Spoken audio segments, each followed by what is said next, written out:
안녕하세요. 저는 눈에 넣어도 아프지 않을 귀여운 두 딸을 키우며 살고 있는 40대 주부입니다.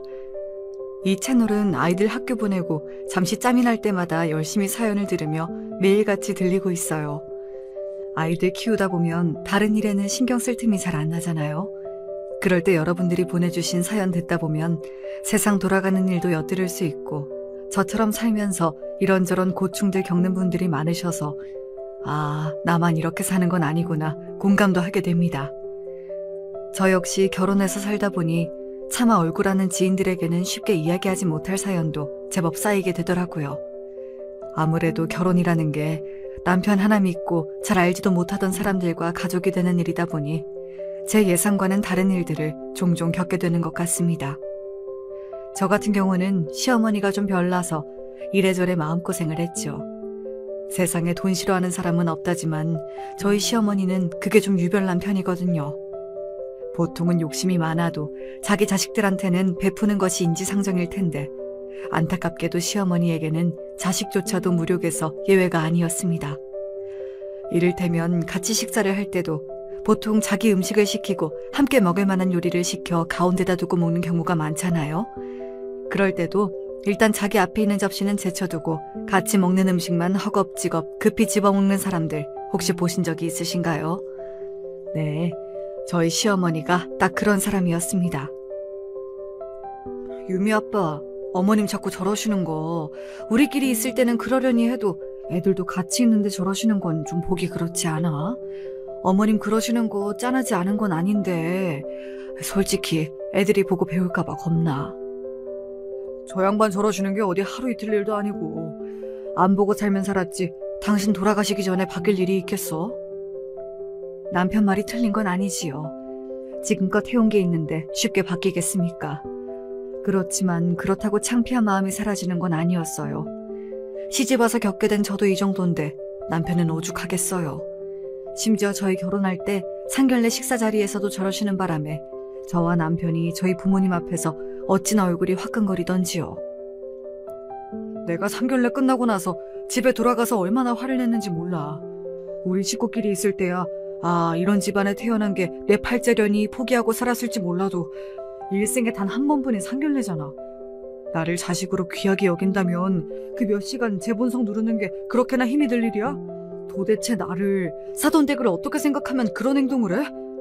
내 부모지만 정말 지긋지긋하다 나도. 상견례 후에 수치심에 제 앞에서 울면서 남편이 했던 말입니다. 평생 부모가 저런 꼴을 보였으면 그건 얼마나 마음에 상처 입을 일이 많았겠습니까? 저로서는 살면서 상상도 할 수 없었던 문제로 속이 골마버린 남편을 보면서 너무나도 안쓰러웠습니다. 이 사람 상처 잘 보듬어가며 우리 집에서만큼은 이런 일로 마음 다칠 일이 없도록 해줘야겠다고 굳은 다짐을 했었습니다. 그러다 보니 사소한 거 하나만 있어도 매번 돈 해대는 시어머니 때문에 결혼하고 나서 스트레스 받을 일이 적지 않았습니다. 신혼여행에 다녀와서만도 그래요. 저희 딴에는 그래도 큰 행사 치르고 여러모로 고생하셨을 가족분들 생각한다고 여행지에서 건강식품으로 유명한 것들을 제법 좋은 값 치르고 사와서 빠짐없이 나눠드렸습니다. 너희들 놀고 쓰는 데만도 빠듯했을 텐데 이런 걸 다 챙겨주고 고맙다 아가. 네 정말 잘 챙겨 먹으마.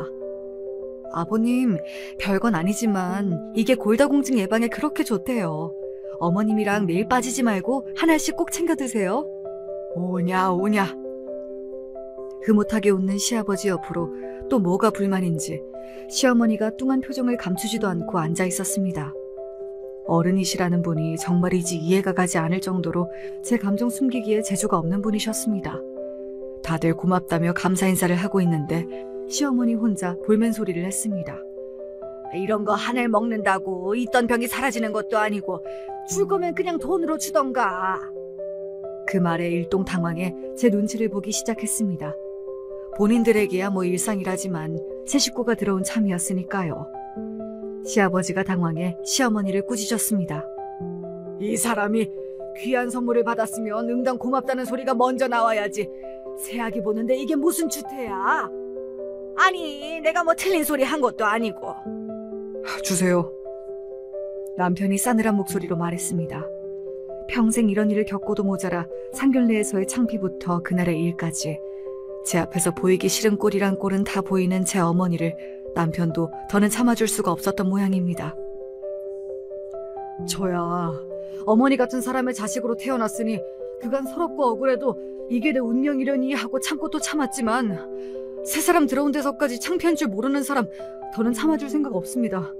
그렇게 불만이시면 도로 내놓으세요. 화가 나서 몰아붙이는 남편을 보자 그제야 상황이 심상치 않게 돌아가나 싶었는지 시어머니 기세가 꺾였습니다. 그 와중에도 제가 드린 선물이 욕심은 나는 모양인지 행여나 남편에게 선물을 도로 빼앗길까봐 품에 착 끌어안는 행색이 기가 막혀 헛웃음이 나올 지경이었습니다. 아니 그렇다고 뭘 줬던 걸 도로 뺏는다고. 제 아내 하는 꼴에 시아버지도 여간 당황하신 게 아니었는지 목덜미까지 새빨개지셨습니다. 결혼식 이후 이 집 식구가 되고 나서 처음으로 시댁 식구들에게 기분 좋게 인사하는 자리가 될 줄 알았던 저도 기분이 썩 좋을 수가 없었죠.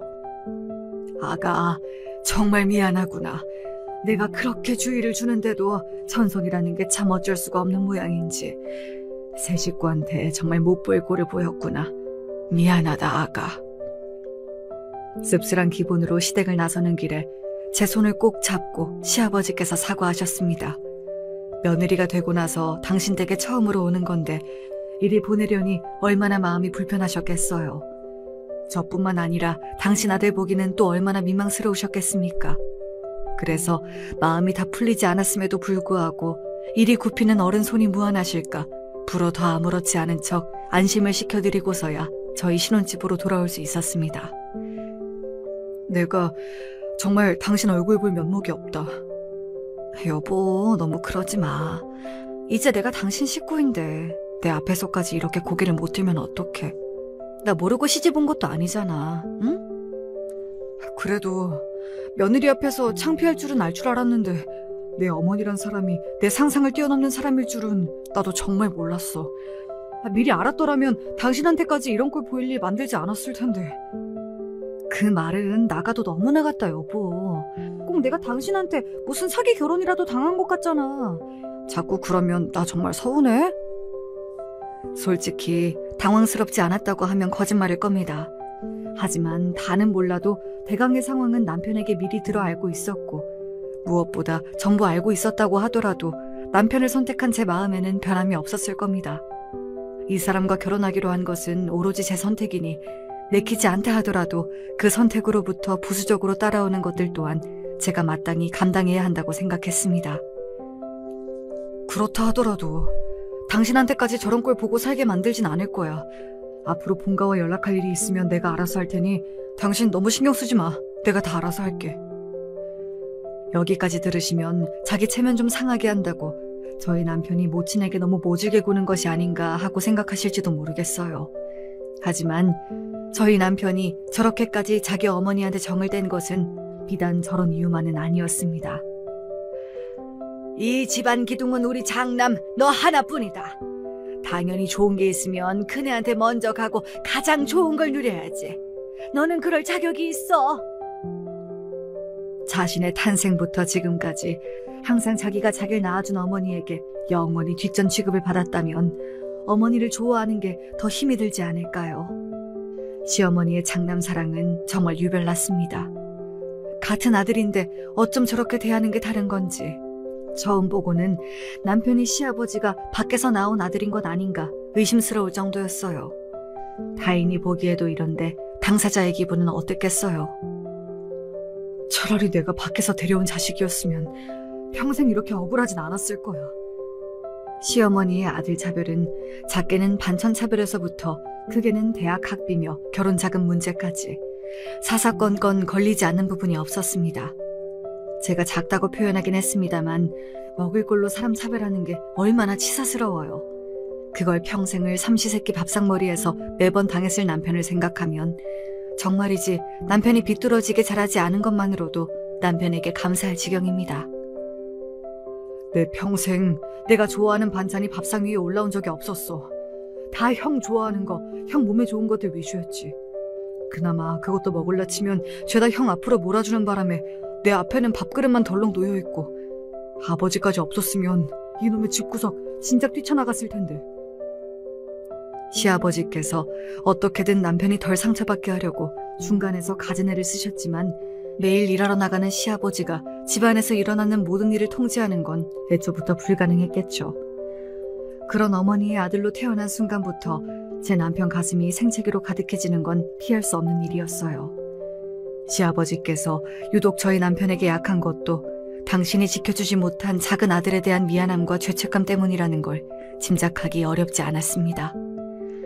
그렇다고 남편의 형님, 제게는 아주버님이 되는 인간 또한 그렇게 인격적으로 성숙한 사람이 되질 못했습니다. 평생을 그렇게 자라서 그런지 자기가 더 많이 받는 걸 아주 당연하게 생각하는 사람이었어요. 하기야 이기적으로 키웠는데 이기적으로 자라는 게 어쩌면 자연스러운 일이었을지도 모르겠습니다. 욕심 많고 양보할 줄 모르는 것은 꼭 제 어머니를 닮은 사람이었습니다. 그래도 시어머니는 유일하게 제 장남에게만큼은 음식이며 돈이며 아까운 줄 몰라 했으나 아주버님은 오로지 저만 알고 제 입만 중한 사람이었으니 시어머니가 저보다 더한 인간을 만들어낸 건지도 모르겠네요. 집안 꼴이 이런 거로 제 남편은 어릴 적부터 집에 손 벌리지 않고 모든 것을 스스로 헤쳐나가야만 했습니다. 아무리 시아버지께서 더 신경을 써주신다 하더라도 제 앞으로 뭐 하나 더 들어갈까 아까워서 난리를 치는 제 모친 꼴을 보면 더러워서 집에서 뭘 받기도 싫었다고 하더라고요. 중학교 들어가자마자 알바해서 내 용돈을 벌어서 썼어. 형한테는 학원에 새 옷에 아까운 줄도 모르고 갖다 바치면서 공부도 더 잘했던 나한테는 학원 보내줄까 소리 한 번을 안 하더라. 옷이야 당연히 형이 지저분하게 입고 버리거나 작아진 옷들만 물려주고, 오죽하면 내 친구들이 내 집안 형편이 안 좋은 줄 알고 간식도 자주 사주고 집에 데려가서 밥도 먹여주고 그랬다고. 그 친구들 아니었으면 학교 다니는 게 더 팍팍했을 거야. 아니, 무슨 전생의 원수도 아니고 똑같이 배 아파 낳아놓고는 왜 저희 남편에게만 저렇게도 모질게 군 걸까요? 딸아이 둘을 낳고도 그 둘 중 누가 더 귀하다는 생각을 해본 적이 없는 저로서는 시어머니의 심리가 도저히 이해가 되질 않았습니다. 저만 아는 이기적인 사람들도 보통 제 자식은 챙기는 게 인지상정 아니던가요? 우리 유미 짐이라고 생각하면 난 절대로 그런 생각 못 품겠던데 대체 자기 어머니는 왜 그렇게까지 모질게 군 건지 정말인지 이해가 안 가. 제 말에 남편이 콧방귀를 뀌더군요. 그나마 내가 아들로 태어나기라도 했으니까 그 정도였지. 아마 내가 딸이었더라면 학대를 하고도 남을 인간이야. 설마 그렇게까지 했을까 생각하는 게 보통일 테지만 남편의 의심은 저로서도 합리적인 데가 있었어요. 실제로 제가 연달아 딸을 둘 낳았을 때 시어머니는 딸이라는 소식에 저희 아이들 얼굴 한번 제대로 보려고 들질 않더라고요. 어떻게 된 게 아들 하나를 못 낳아? 태에 문제가 있나? 할 말 못할 말 못 가리고 그게 무슨 소리예요? 누가 반긴다고 여기까지 와서 고생한 사람 앞에서 망발을 하고 있어. 당장 나가요! 제가 둘째 낳고 시어머니에게 들었던 소리입니다. 그동안도 시어머니에게 별 정이 있진 않았습니다만 시어머니에게 오만정이 다 떨어졌던 결정적인 계기이기도 하죠. 저야 그러려니 넘겨준다 치더라도 저 고약한 성미에 저희 귀한 딸내미들까지 상처받게 만들 생각은 없었습니다. 본인도 반기지 않는다는데 제 귀한 아이들 얼굴 보여줄 생각은 눈꼽만치도 없었기에 그 이후로 시댁에도 발길을 뚝 끊었습니다. 그러자 아쉬워진 건 시아버지뿐이었어요. 아주버님이야 뭐 본인 동생도 사람 취급 안 하는데 조카라고 예뻐야 했겠습니까? 시어머니야 말할 것도 없고 그 집구석에서 손자 구경하지 못해 한 달이 난 사람이야 시아버지밖에 없었습니다. 아직 결혼을 못한 아주버님 때문에 우리 딸아이들은 그 집안에서 처음으로 본 손자들이었습니다. 시아버지는 눈에 넣어도 아프지 않을 귀한 손자를 제 부인 폐약 때문에 제 집에서 볼 수 없으셨죠. 그래서 시아버지는 혼자 저희 집에 오셔서 저와 이 아이들을 보고 가시곤 했습니다. 시댁과는 달리 저희 친정에서는 저희 부모님은 물론 오빠 내외와 남동생 내외까지 저희 아이들이 예뻐서 어쩔 줄을 몰라 하셨기 때문에 시아버지께서 더더욱 저희 부부 보기가 민망스러우셨을 거예요. 둘째 아이가 5살 생일을 맞이했을 무렵 친정어머니에게서 암이 발견되었습니다. 평소에 건강하셨고 꼬박꼬박 건강검진을 빼먹지 않고 열심히 받으셨기 때문에 친정엄마의 암 발병 소식은 저희 친정 식구들 모두에게 충격적이었습니다. 특히나 저희 친정 부모님들을 직접 모시고 살고 있었던 오빠의 충격이 컸습니다. 오빠는 결혼 전에도 저처럼 따로 독립해서 나가 산 경험도 없고 결혼과 동시에 올케 언니가 합가를 해서 들어왔기 때문에 평생 엄마와 떨어져 사신 적이 없었습니다. 그만큼 오빠와 엄마 사이가 각별하기도 했고 워낙 타고난 성정 자체가 다정한 오빠였기에 동네에서도 효자로 소문이 자자했어요. 지연아, 어떻게 하냐. 내가 그동안 많이 부족했나 봐. 조금만 더 일찍 발견했더라면 암까진 가지 않았을 텐데. 그게 무슨 소리야, 오빠. 오빠가 엄마한테 얼마나 지극정성인지 동네에 모르는 사람이 없는데 오빠가 못한 거면 나나 지훈이나 아무도 못해. 오빠가 이런 생각하는 거 알면 엄마가 더 속상하실 거야. 오빠는 오빠가 할 수 있는 최선을 다했어. 그건 나도 알고 아빠도 알고 지훈이도 알고 엄마도 알아. 그러니까 절대로 그런 생각하지 마. 제가 그럴 일이 아님에도 자책하는 오빠를 보면서 속이 상했습니다. 제 마음이 이런데 오빠 속이 오죽했겠어요. 저희 엄마가 워낙 남편과 제 아이들에게도 살뜰하셨기에 남편도 걱정을 많이 했습니다. 장모님은 내 진짜 친어머니보다도 더 친어머니 같은 분이신데 그동안 내가 신경을 너무 못 썼어. 평소에 더 잘했어야 하는데. 오빠나 당신이나 내가 평소에 얼마나 잘하는지 본 게 있는데 왜들 이러나 몰라. 그러면 그냥 우리 얼굴이나 최대한 많이 보여드리자. 엄마한테도 그게 가장 힘이 되실 거야. 그래, 그러자. 그 약속이 그냥 하는 대답이 아닌 모양인지 남편은 주말마다 쉬지도 않고 아이들을 데리고 꼬박꼬박 저희 엄마를 찾아갔습니다. 당시에 회사가 많이 바빠서 야근을 밥 먹듯 하던 시기라서 주말에서야 겨우 숨 좀 돌리고 있는 걸 알고 있었기에 저는 남편이 무리를 해서라도 저와의 약속을 지키고 있다는 걸 알 수 있었습니다. 남편에게 정말 고마운 마음이 드는 동시에 제게 정을 준 사람에게 저리 약한 사람인데 그런 사람을 그리 모질게 만든 시어머니에 대한 원망스러운 마음도 함께 들었습니다. 자식들이 가진 정성을 들인 덕분인지 다행스럽게도 친정엄마의 병사는 아주 느리게 진행되고 있었습니다. 물론 암 관련해서 치료받아야 할 부분이 많았기에 오빠와 올케 언니가 고생을 많이 해야 했지만 그래도 치료가 없을 때에는 집에서 평소처럼 생활하시기에도 크게 무리가 없었어요. 그래도 집에 환자 있는 게 어떻게 쉬울까요? 오빠와 올케 언니에게는 늘 고마운 마음뿐이었습니다. 언니 정말 고마워요. 오빠한테도 고마운 마음을 금할 길이 없겠지만 언니 입장에서는 이게 정말 쉬운 일이 아니잖아요. 저도 며느리라서 잘 알아요. 언니 없었으면 엄마가 집에서 지내시는 게 어디 가당키나 하겠어요. 고모, 그렇게 말하지 않아도 돼요. 나 어릴 때 부모님 일찍 여의고 살면서 정말 서러울 일 많았는데 여기 시집 오고 나서 어머님이랑 지내면서 내가 얼마나 마음의 위안을 많이 받았는지 몰라요. 받은 걸로 치면 제가 어머님한테 한 것보다 어머님이 저한테 해주신 게 훨씬 많아요. 지금은 그렇게 받은 것 중에 겨우 일부 돌려드리는 것 뿐이니까 저한테는 이 시간도 소중해요. 어머님이 아프신 게 속상할 뿐이지. 지금 어머님 모시는 건 제게는 은혜 갚을 일이 생긴 거나 마찬가지예요. 정말 제 올케 언니지만 어떻게 이렇게 심성 고운 사람이 우리 집에 들어온 건지 저희 오빠와 참으로 잘 어울리는 한 쌍이라는 생각이 들었습니다. TV에서나 들을 법한 흐뭇한 고부지간이 바로 제 친정엄마와 올케 언니였어요. 올케 언니에게 한없이 고마운 마음이면서도 저는 평생 저런 고부지간을 겪을 일이 없을 거라고 생각하니 그것도 좀 씁쓸하더군요. 그렇게 저희 친정엄마는 암 진단 이후 무려 5년을 더 지내시다가 저희 곁을 떠나시게 되었습니다. 정말로 마음이 많이 아팠지만 5년이라는 시간 동안 저희 가족은 엄마와 길고 긴 작별 인사를 충분히 나눴기에 슬픔 속에서도 엄마의 부재를 받아들일 수 있었어요. 무엇보다 항상 엄마 곁에 함께 계셨던 아버지와 오빠 내외의 슬픔이 너무 컸기 때문에 저희라도 얼른 정신을 차려 그간 엄마와 함께 고생했던 아버지와 오빠 내외가 마음을 추스릴 수 있도록 도와야 했습니다. 지연아, 그동안 엄마가 떠나시리라는 생각을 안 해본 것도 아니었는데 막상 닥치니까 받아들이기가 너무 힘이 든다. 자꾸 못해드린 것만 생각나고 계실 때 조금이라도 더 잘해드릴 걸 후회될 일만 자꾸 떠올라. 오빠, 세상에 오빠 같은 아들은 없어. 그건 나보다 엄마가 더 잘 알고 계시고, 오빠 없을 때 엄마가 나한테 얼마나 오빠 사랑을 한 줄 알아? 가끔은 오빠가 당신 자식이 아니라 아버지 같다고까지 하셨어. 오빠 정말 고생했어.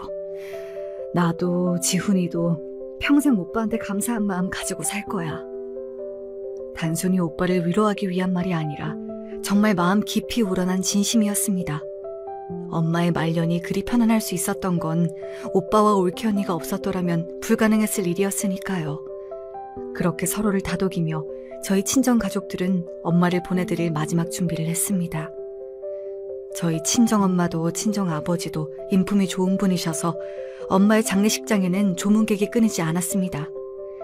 비록 장례식이긴 했지만 저희 어머니께서 오래 앓으시고 가실 때 비교적 편안하게 가셨다는 걸 다들 알고 계셨기에 장례식장 분위기는 차분했지만 지나치게 친통하진 않았습니다.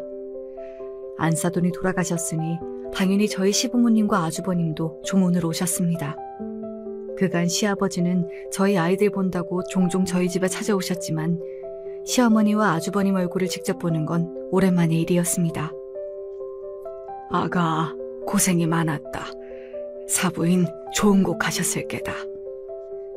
시아버지께서 제 손을 잡고 위로의 말씀을 하시는 와중에도 시어머니는 장례식장 안을 두리번 살피시더군요.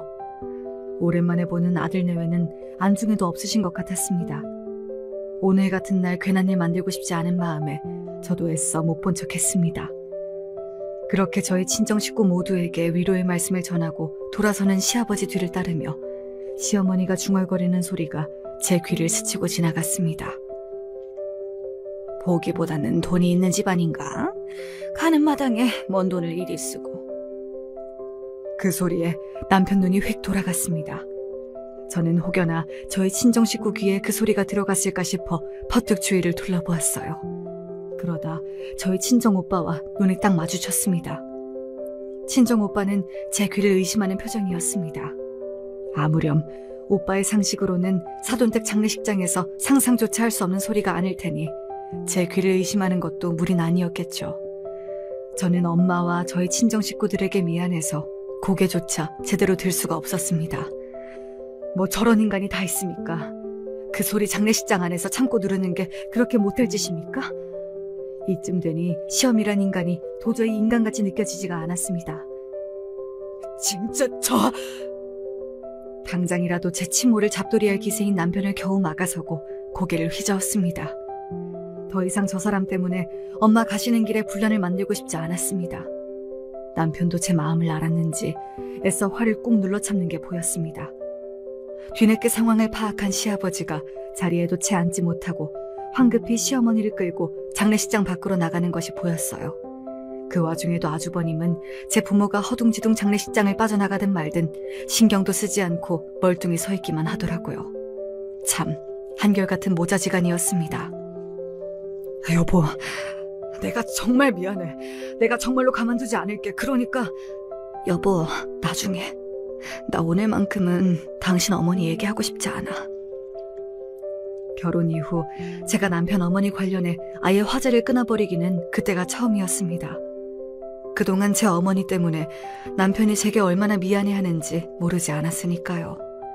그걸 알면서도 엄마 장례식 날까지 도저히 시모를 입에 올리고 싶지가 않았어요. 그런 제 모습을 보고 남편도 그만 입을 다물었습니다. 후에 시아버지께서 시어머니 대신 사과의 뜻을 전하려고 전화를 걸어오셨을 때도 아무런 대꾸도 하지 않았습니다. 저도 정말 지칠 대로 지쳤던 모양입니다. 그렇게 친정어머니를 떠나내고 한동안 모든 친정 식구들이 많이 힘들어했습니다.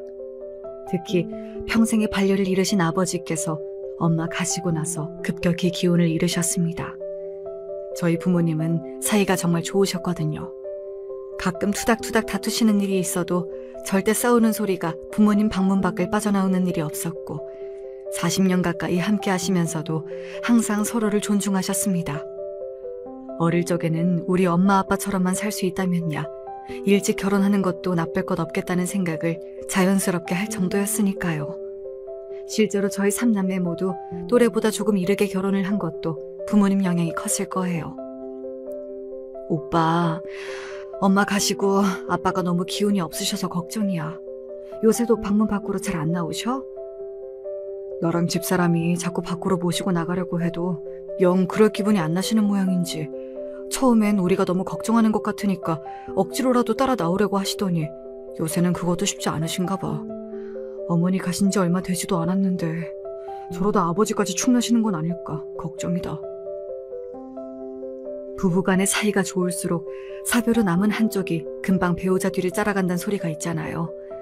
저희 3남매 모두 직접 입에 올리지 않았지만 워낙 부모님 사이가 좋았던 걸 누구보다 잘 알고 있으니 걱정을 안 하려야 안 할 수가 없었습니다. 일부러 공기 좋은 곳에 아버지를 모시고 소풍도 나가고 기력 회복에 좋다는 음식들도 부지런히 구해다가 드렸습니다. 이런 자식들의 노력에 아버지는 고맙다고 웃으시면서도 좀처럼 기력을 회복하시진 못했어요. 그즈음 그간 연락도 잘 주고받지 않았던 시어머니에게 뜬금없이 연락이 왔습니다. 저는 처음엔 저희 어머니 장례식장에서 했던 망발을 사과하려고 그러나 싶었습니다. 하지만 제 시모라는 사람은 제가 상상했던 것보다도 더 대단하신 양반이시더군요. 예, 너 주변에 우리 첫째 소개시켜줄 만한 참한 아가씨들 좀 없냐? 저는 정말 제가 잘못 들은 줄 알았습니다. 저희 엄마 장례식이 끝나고 처음으로 시어머니에게 받은 연락이었어요. 당연히 상 잘 치렀느냐고 묻는 게 먼저 아닙니까? 거기다가 아주버님 색시간 부탁이라니요. 같이 살겠다는 여자가 있다고 해도 제가 뜯어말릴 판에 이게 웬 정신나간 소리랍니까? 어머니, 지금 저한테 그 부탁하시려고 전화하셨어요? 제가 저희 엄마 장례식장에서 어머님 하신 소리를 똑똑히 기억하는데 정말 할 말이 그것뿐이에요? 어머니 사람이 도대체 어떻게 그래요? 저랑 저희 친정 식구들한테 사과를 해도 모자랄 판에 진짜 어머니는 어떻게 되신 분인지 모르겠네요. 이런 얘기 듣고 싶지 않으니까 연락하지 마세요. 소리를 버럭 지르고는 전화를 끊어버렸습니다. 그러고도 치밀어 오른 부하를 어찌할 줄을 모르겠어서 한참을 열을 올려야 했어요. 그동안은 그래도 가깝게 지낼 순 없다 하더라도 어떻게든 시어머니를 이해하려고 노력해왔습니다. 하지만 이번엔 정말 선을 넘어도 단단히 넘었죠. 이건 사람으로서의 도리가 아니잖아요. 저는 시어머니에게 그나마 예의상 드물게 하던 연락마저 완전히 끊고 아예 시어머니에게 관심을 두지 않기로 결심했습니다. 그 시점에 아주버님 나이가 이미 40을 훌쩍 넘겨 50을 바라보던 시점이었습니다. 남편과 아주버님 나이 차가 7살이고 남편이 저보다 5살이 많으니 결혼을 하지 않은 제 또래 지인이라고 해도 아주버님과는 띠동갑도 너끈하게 차이가 났습니다. 도대체 누구 욕을 먹이자고 제 모자란 아들놈을 제 지인에게 찍어 붙인단 말입니까? 염치 없는 아주버님과 시어머님 성정에 아주버님 또래의 여자에게는 눈도 돌리지 않을 게 뻔했습니다. 그러니 어떻게든 어린 여자를 갖다 붙이려고 들었겠죠. 아주버님 조건이라도 괜찮았으면 어처구니가 없어도 그들 심정이 개미 눈물만큼은 이해가 되었을지도 모르겠습니다. 하지만 아주버님은 남편과의 결혼으로 엮이지 않았더라면 평생 상종도 하기 싫은 부류의 인간이었습니다. 제 어머니의 편애를 받으며 자란 결과로 엉망진창이 되어버린 성품을 빼고 이야기한다고 해도 그랬어요. 그렇게 제 어머니가 제게만 교육비를 왕창 써가며 뒷바라지를 해주었음에도 불구하고 아주버님은 한마디로 꼴통이었어요. 공부머리라고는 일절없는 사람이었습니다. 대학은 고사하고 고등학교도 겨우겨우 마친 판국이었어요. 그러니 어디 직장이라고 옳은 곳에 들어갈 수 있었겠습니까? 아주버님은 그 나이를 먹도록 잠깐씩 시부모님의 지인의 회사에서 짧게 몇 달씩 일한 것을 제외하면 제대로 제 밥벌이를 해본 적이 없는 사람이었습니다. 하기야 굳이 제가 고생해서 돈 벌어오지 않아도 제 장남이 세상에서 제일 귀한 사람인 줄 아는 어머니 지갑이 끊이지 않고 열렸을 테니 딱히 돈을 벌어야 한다는 생각도 안 들었을 수도 있죠. 그거야 다 시어머니 업보 아니겠습니까? 하지만 제가 그 업보를 같이 지어주어야 할 이유는 단 한 가지도 없으니까요. 결혼을 한다고 해도 말려야 할 판에 제 밥벌이도 못하는 주제에 무슨 수로 한 가정이 가정이 되겠다고 결혼을 시키겠다는 거야? 둘 다 아직 주제 파악을 못해도 한참을 못했으니 저 연병을 떠는 거지. 결혼을 하든지 말든지 우리 알 바 아니니까 당신은 하던 대로 연락 받아주지 마. 남편의 반응도 냉랭하기 짝이 없었습니다. 경제력을 고려해도 부모와 조모델리의 인성을 고려해도 결혼해서 살아선 안 되는 사람이었으니 당연한 반응이었겠죠. 부디 어느 눈먼 처자가 지뢰를 밟는 일이 없길 바라며 저도 남편도 그 문제에서 신경을 끄기로 했습니다. 굳이 도움될 것 하나 없는 시댁 때문에 스트레스 받지 않더라도 당시 마음 쓰이는 일들이 천지인 상황이었습니다. 친정아버지 건강이 좀처럼 회복될 기미를 보이지 않았거든요. 내가 아무래도 오래 버티지는 못할 성 싶구나. 내가 아직 기력이 남아있을 때 미리 내 주변 정리를 좀 해두고 싶구나. 아버지, 그게 무슨 말씀이세요? 아빠, 약한 말씀 하시지 마세요. 저희 정말 속상해요. 사람 인명이라는 게 어디 내 혼자 힘으로 어쩔 수 있는 게 아니지 않겠니? 그래도 너희들 모두 좋은 짝 만나 시집장가 다 보냈고 고맙게도 손주들도 모두 보았으니 이만하면 살 만큼 살았지. 그 사람도 미리 가서 기다리고 있을 테니 나도 정말 괜찮다. 나 사후에 처리하면 너희들이 고생스러울 일들이 있어서 내 의지대로 먼저 깔끔하게 정리를 하자는 것뿐이니 너무 심각하게들 생각하지 말거라. 그 말씀을 하시는 아버지 얼굴이 너무 담담해서 더 마음이 아팠어요. 저희 삼남매 모두 걱정하던 일이 현실로 다가오고 있었습니다. 제 얼굴에 나날이 수심이 깊어지자 남편도 걱정이 많았습니다. 제 기운을 차리게 해보겠다고 남편이 애써 평소 제가 좋아하던 음식을 잔뜩 만들어 내밀어도 영 넘어가질 않더군요. 장모님 가신 지 얼마 되지도 않았는데 장인어른까지 영 기운을 못 차리시니 당신 마음이 오죽하겠어. 그래도 이럴수록 당신이 더 기운을 내야지. 그래야 한다는 걸 머리로는 아는데 입맛이 없네. 그래서 아버지도 엄마 가시고 그렇게나 못 잡수신 걸까? 여보, 장인어른께서 유산 정리하시겠다는 말씀을 꺼내셔서 말인데 혹여나 당신한테 뭔가를 물려주시더라도 우리 집 쪽에는 알리지 않는 게 좋겠어. 요샌 아버님 말고는 아예 연락도 안 하는데 불어 그럴 일이 뭐가 있겠어. 당신이 뭘 걱정해서 하는 말인지 알아. 내가 먼저 알릴 일은 없으니까 미리 너무 걱정할 것 없어. 제게 이런 말을 하는 남편이 면목 없어 하는 것도 한두 번이 아니었죠. 저나 저희 아이들에게나 친정 식구들에게나 참 잘하는 남편인데 어머니 하나 잘못 만났다는 이유만으로 늘 제 앞에서 죄인이 되고 마는 남편이 안쓰러웠습니다. 애초에 말할 생각도 없었지만 그런 남편의 짐 하나 더 쌓는 일이 되지 않도록 입단 속에 더욱 신경을 쓰자고 마음먹었죠. 그러다 저희 아이들을 보러 오랜만에 저희 집에 오신 시아버지로부터 뜻밖의 소식을 전해 듣게 되었습니다. 아무래도 그네가 조만간 결혼을 하게 될 것 같다. 저도 남편도 어안이 벙벙했습니다. 저더러 차만 아가씨 소개해달라고 말도 안 되는 소리를 했던 게 2달이 채 안 되었으니까요. 지금도 늦었는데 50을 넘길 수는 없다며 길길이 날뛰더니 얼마 전에 국제결혼 성사시켜주는 회사에 다녀온 모양이야. 아가씨가 베트남 사람이라고 하던데 첫째가 사진 보더니 마음에 든다고 그러더구나. 조만간에 둘이서 베트남에 가서 최종 결정을 할 모양이더라. 기가 막혀서 입이 떡 벌어졌습니다. 그 베트남 아가씨를 며느리로 맡겠다고 시어머니가 또 얼마나 헛돈을 썼을지 생각하니 어처구니가 없더라고요. 남편이 금세 나리선 목소리로 물었어요. 제 가정 부양할 능력도 안 되는 놈을 덜컥 결혼만 시켜서 대체 뭘 어쩔 생각이래요? 남의 집 귀한 딸 신세 망치려고 작정을 하지 않고서야. 시아버지 표정도 무한하게 짝이 없었습니다. 어디 한 군데 내세울 데 없는 제 모자란 아들이 결국 이런 식의 결혼을 하게 되니 그러지 않기가 더 힘들었겠죠. 나도 대체 그 둘 머릿속에 뭐가 들었는지 궁금하다. 애초에 나는 반대했었어. 지금까지야 저 혼자니까 그렇다 쳐도 앞으로 가정까지 있는 다 늙은 놈 뒷바라지 해줄 생각 없다고도 분명히 얘기했고, 소개비도 네 어머니가 또 따로 꿍쳐놓은 돈이 있는지 웬일로 나한테 돈 내놓으라는 소리도 없었고, 어차피 본인이 다 알아서 할 테니 회방이나 놓지 말라고 하더구나. 이쯤 되니 나도 뭘 더 어찌해야 할지도 모르겠구나. 할 수만 있다면 그 베트남 아가씨에게 도망가라고 소리라도 지르고 싶었습니다.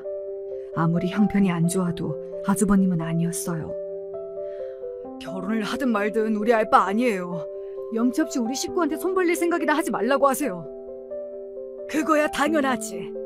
너 지금까지 고생한 것만도 내가 면이 안 서는데 너희 불편한 일 생기는 일만은 없도록 나도 단속을 할 테니 아가, 너는 걱정하지 마라. 걱정하지 말래도 걱정이 되는 건 어쩔 수 없었습니다. 그러고 그 다음 주에 정말로 시어머니와 아주버님은 베트남으로 출국했습니다. 이제 누구도 반기지 않는 결혼이 목돈으로 다가온 셈이었죠. 하지만 시댁 중 일에는 신경 쓸 겨를이 없었습니다. 저희 3남매에게 재산 분할을 모두 마치시자마자 아버지 건강이 급속도로 나빠지기 시작했습니다.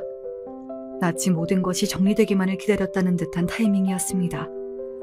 엄마 떠나신 지 얼마 되지 않아 아버지까지 절이 되시자 저희 3남매는 정말 견뎌내기가 힘들었어요. 부디 아버지만이라도 이 고비를 넘겨주시길 바라고 또 바랐으나 결국 아버지는 평소 앓던 지병에 여러 합병증이 겹쳐 운명을 달리하고 마셨습니다.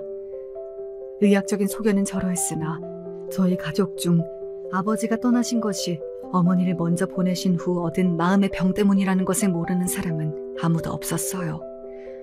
그렇게 저는 같은 해에 양친을 모두 잃게 되었습니다. 나이를 먹을 만큼 먹었는데도 부모를 잃은 슬픔과 허전함은 어쩔 수가 없는 노릇이더군요.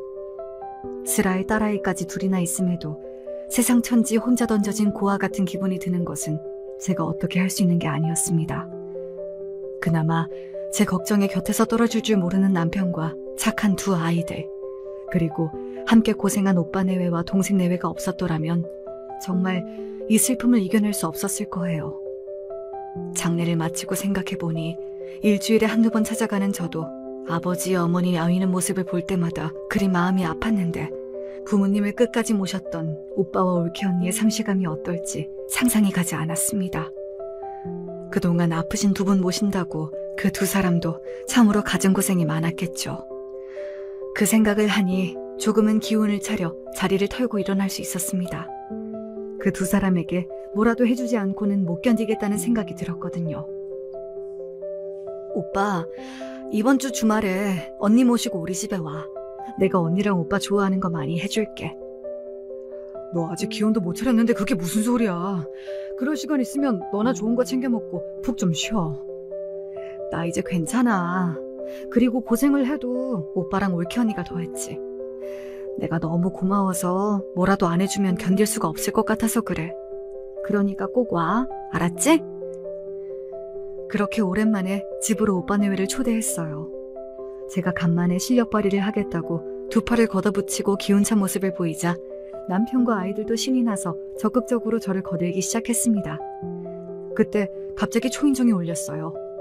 약속 시간보다 한참 이른 시간인데 벌써 오빠 내외가 왔나 싶어 인터폰도 보지 않고 달려나가 현관문을 벌컥 열었습니다. 그러나 문 밖에 있던 사람들은 제가 기다리던 사람들이 아니었습니다.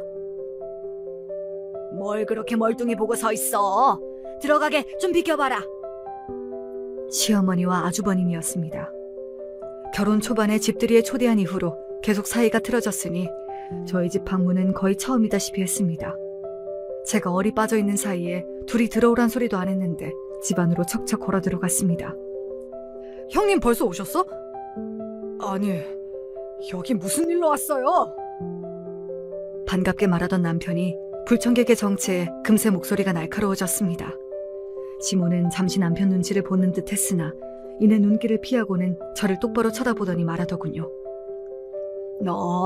너희 아버지한테 유산 깨나 받았다며? 그렇게 큰일이 있는데 어른들한테 말씀도 안 드려? 기가 찼습니다. 지금 그것 때문에 득달같이 제 못난 큰아들까지 달고 제 집으로 달려왔다는 겁니까? 그게 어머니하고 무슨 상관이 있다고요? 저한테 그런 말 해야 할 의무 같은 건 없습니다. 이제 부모님 다 돌아가셨으면 우리가 네 유일한 부모인데 어떻게 그런 의무가 없어? 이 고얀 것! 미쳤어요? 애들도 있는데 어디서 행패야 행패가! 남편이 기겁을 하고 소리쳤지만 이미 제 것도 아닌 돈에 눈이 먼 시모 귀에는 들리지 않는 모양이었습니다. 너 큰애 결혼한다는 소식은 들었지? 너 얘 신혼집 좀 해줘야겠다. 하도 말 같지도 않은 소리를 들으니 저나 제 남편이나 그만 고장이 난 모양이었습니다. 말문이 턱 막혀 대꾸를 못하고 있으니 시어머니가 기막힌 소리를 줄줄 늘어놓더군요. 유산을 5억이나 받아놓고도 입 싹 씻을 생각을 하다니. 부모 다 떠나고 나니 정말로 본데가 없어진 건지. 그 베트남 계집애가 분가시켜주지 않으면 시집을 안 오겠다며 생대를 부리고 있으니 뭐 어쩌겠니. 내가 품고 살고 싶어도 집을 구해줘야지. 그걸 내가 왜 구해줘요? 내가 내 아버지, 내 부모한테 받은 건데 왜 당신이랑 큰아들한테 그 돈을 써? 이 거지 같은 것들아! 제가 이성을 잃고 소리를 지르니 시어머니가 저도 발끈해서 소리를 질러댔습니다. 우리 집 호적에 올라왔으니 네 돈이 내 돈이지. 너 이제 고아야. 부모도 없는 것 한울타리에 넣어줬으면 예 알겠습니다 하고 얌전히 굴 일이지. 어디서 우리 큰아들 앞에서 버릇없이 큰 소리를 쳐! 그 말에 남편 눈이 횟가닥 돌아버렸습니다. 인간 같지도 않은 것들이 어디서 행패야! 나 당신 같은 어미 둔 적 없으니 당장 내 집에서 꺼져! 그 말을 끝으로 남편이 시모와 제 형님을 거의 집어 던지듯 문 밖으로 내던져 쫓아내버렸습니다. 그 와중에도 제 어미 뒤에 숨어 멀뚱히 그 개소리를 듣고 있던 형님이라는 놈을 한 대 걷어 차버리고 싶었어요. 저는 그만 그간의 서름이 모두 폭발해서 그 자리에 주저앉아 엉엉 울어버렸습니다. 한참을 울어도 제가 그칠 기미를 보이지 않자 남편이 식은땀을 흘리며 당황했습니다. 그때 다시 초인종이 울렸어요. 제가 기다리던 오빠 내외였습니다. 지연아, 이게 대체 무슨 일이야? 오빠. 제가 오빠를 보고 다시 터진 서름에 엉엉 울어젖히자 오빠도 사태가 심상치 않다 싶었나 봅니다. 오빠의 계속된 추궁에 결국 저는 시모와 있었던 일들을 한풀이하듯 두서없이 풀어놓기 시작했습니다. 짐작은 했지만 생각보다 더 심한 상황에 오빠 얼굴이 점점 굳어져 갔습니다. 그 옆에선 남편은 송구함에 몸둘 바를 몰라 했습니다. 오늘은 그동안 고생한 언니 오빠한테 감사해서 대접을 하려고 했는데 오히려 못 볼 꼴만 잔뜩 보게 했네. 미안해 오빠. 미안해요 언니. 무슨 그런 소리를 해요. 고모, 우린 괜찮으니까 신경 쓰지 말아요. 그래 지연아. 나머진 오빠가 다 알아서 할 테니 걱정하지 마. 넌 하나도 걱정할 거 없어. 정신없는 와중에도 대체 오빠가 뭘 알아서 한다는 건지 알 수가 없었습니다만 이내 잊어버리고 지나가고 말았어요. 대망의 그날이 다가오기 전까진 말이죠. 그날로부터 일주일쯤 지났을까 시아버지에게 전화가 왔습니다. 시집 온다는 베트남 아가씨가 다음 주에 인사를 온다고 하는데 그래도 너희한테 알려는 주는 게 맞는 것 같아서 굳이 오진 않아도 된다. 저나 남편이나 그 두 종자와는 상종도 하기 싫었으니 갈 생각이 없었습니다. 그런데 뜻밖의 오빠로부터 연락이 왔어요. 너희 시댁에서 그 베트남 며느리 인사 온다고 안 그러든? 그걸 오빠가 어떻게 알았어? 그럴 일이 있다. 그날 나도 너희 내외랑 좀 같이 가자. 경우 바른 오빠가 할 만한 말은 아니었으나 그렇기에 더욱 거절을 할 수가 없었습니다. 절대 이유 없이 저럴 사람이 아니었으니까요. 그렇게 저희 부부는 오빠까지 대동하고 예정이 없던 시댁 방문을 하게 되었습니다. 저희 셋이 같이 들어오자 시모와 아주버님도 당황한 것 같았죠. 저분이 결혼하실 분인가 봐요. 곧 사돈이 될지도 모르겠네요. 정말로 결혼을 하신다면 말이죠. 네? 아가씨가 생각보다 우리말을 잘 알아듣는 모양이었습니다. 정작 저는 제 오빠가 무슨 말을 하는지 알아들을 수가 없었지만요. 그런 저희 앞에 오빠가 서류 하나를 탁 내던졌습니다. 그건 무려 아주버님의 병원 진료 기록과 웬 사진들이었어요. 그간 어머님 등골 꽤나 뽑아드신 걸로 아는데 그걸 다 여자 사는 데 쓰신 모양입니다. 아주 안 걸린 성병이 없으시네요. 그 말에 퍼뜩 서류를 확인해보니 세상에 제 입으로 담기에도 더러운 온갖 성병에 대한 진료 기록이었습니다. 대중들이 흔히 아는 일방적인 성병에서부터 시작해서 전염성이 매우 강하고 질이 나쁜 성병들도 제법 포함되어 있었습니다. 서류를 만지는 것만으로도 더러운 게 없는 기분이라 서류를 패대기 치니 그제야 그 옆에 사진들이 눈에 들어오더군요. 업소를 들락거리는 아주버님이 찍힌 사진이었습니다. 제 옆에서 그 사진들을 보는 베트남 아가씨 입이 기함에서 떡 벌어졌어요. 당신 대체 이게 무슨 짓이야? 우리 애한테 사람이라도 붙인 거야? 내가 이걸 가만히 넘어갈 줄 알아? 사람을 붙인 건 되게 먼저 아닙니까? 대체 우리 집안 유산 얘기를 어떻게 한 건가 했더니 내 동생한테서 유산 뺏으려고 심부름센터 사람까지 고용한 건 그쪽이 먼저입니다. 분노에 소리치는 오빠 말에 심장이 멎는 것 같았습니다. 그러고 보니 대체 시모가 어떻게 제가 유산 받은 걸 안 건지 의아했어요. 주변에 아무도 말 옮길 사람이 없었으니까요. 하다 제 며느리 돈 뺏겠다고 사람까지 쓰다니 저건 사람이 아니라 악귀다 싶더군요. 고소를 하려거든 어디 해보세요. 증거는 우리 쪽이야말로 차고 넘치니까. 감히 내 동생을 이따위로 대하고도 우리 어머니 장례식에서 그런 망발을 내뱉고도 그쪽이야말로 두 다리 뻗고 살 수 있을 줄 알았습니까? 시어머니와 아주버님 얼굴이 새하얗게 질렸습니다. 그때 베트남 아가씨가 불쑥 튀어나와 아주버님 뺨을 갈겼어요. 이 더러운 놈! 병 있다는 소리 안 했잖아! 나 너 같은 더러운 놈이랑 결혼 못해! 눈이 뒤집어져서 발악하는 베트남 아가씨 기세에 모자가 혼비백산했습니다. 더 보지 않아도 이 결혼이 파토난 걸 알 수 있었죠. 지연아, 가자! 아직 정신도 못 차린 저를 오빠가 손을 붙들고 끌고 나갔습니다. 여전히 제 등 뒤에서는 모자와 베트남 아가씨가 벌인 소란에 시끌시끌했습니다. 이윽고 그 소리가 잦아들 만큼 멀어지고 나서야 오빠의 설명을 들을 수 있었습니다. 오빠가 너무 일을 벌여놔서 미안해. 그런데 너한테 그런 소리를 듣고도 도저히 그냥 넘어갈 수가 없었어. 우리 오빠가 심부름센터 사람을 고용해서 사람 뒷조사를 하다니 상상도 할 수 없는 일이었습니다. 발이 안으로 굽어서인지 잘못됐던 생각보다 오빠가 오죽했으면 그랬을까 싶은 생각이 먼저 들었어요. 아니야. 나 이 집 시집 오고 나서 이렇게 속이 시원했던 적이 없었어. 다 오빠 덕이야. 잘했어, 오빠. 그 말은 진심이었습니다. 그러고 나서야 정말로 그 지긋지긋한 두 인간과의 연이 완전히 끊어졌거든요. 남편 형놈의 결혼은 당연히 깨졌습니다. 그 베트남 아가씨가 파혼의 전적인 원인이 놈 탓이라고 소개업체에 난리를 친 탓에 모든 일체의 비용과 위약금을 놈과 시모가 대야 했습니다. 시아버지와 시모는 결국 별거를 시작했습니다. 위약금 물어달라며 우는 소리를 하는 시모를 보고 이 인간은 죽을 때까지 바뀌지 않겠구나. 시아버지도 그제야 완전히 시모를 포기한 거죠. 시아버지가 제 큰아들도 꼴보기 싫다며 같이 쫓아낸 덕에 그 둘은 단칸방 하나 얻어 좁아 터진 방에서 서로 죽이네 살리네 궁상을 떨며 살고 있다고 하네요. 내 진작 이리 했어야 할걸. 내가 미련해 너와 네 식구까지 힘들게 만들었구나. 그 둘한테는 너희 둘한테 손 벌리려고 하면 저번 일까지 합쳐서 소송 건다고 으름장을 놓았으니 아마 다신 너희한테 못 나타날 게다. 그 말에 지레 겁을 집어먹은 건지 몰라도 정말로 그 이후로 그 둘에게서는 아무런 소식도 듣지 못했습니다. 오빠에게 후의 일을 전하자 그저 담담하게 이렇게만 말하더군요. 그래, 그렇게라도 네 앞에 나타나지 않게 됐다니 나는 그거면 됐다.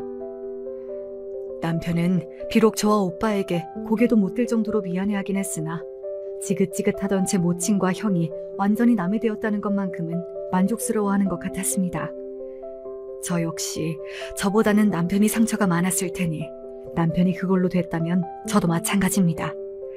시모와 남편의 형에게는 일말의 미안함도 없습니다. 잘못한 그네들도 제게 미안해하거나 사과하지 않는데 피해자인 제가 그래야 할 이유는 없겠죠. 그렇게 저희 가정은 비로소 평화를 찾을 수 있었습니다.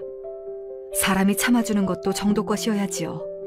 감당이 되지 않는 악연은 제 노력으로 어떻게 해볼 수 있는 게 아니라는 걸, 더 속이 썩기 전에 일찌감치 정리하는 게 정신건강에 이롭다는 것을 배웠습니다. 어떻게 제 사연 듣고 속이 좀 풀리셨을까요? 긴 이야기 함께 해주셔서 감사드려요.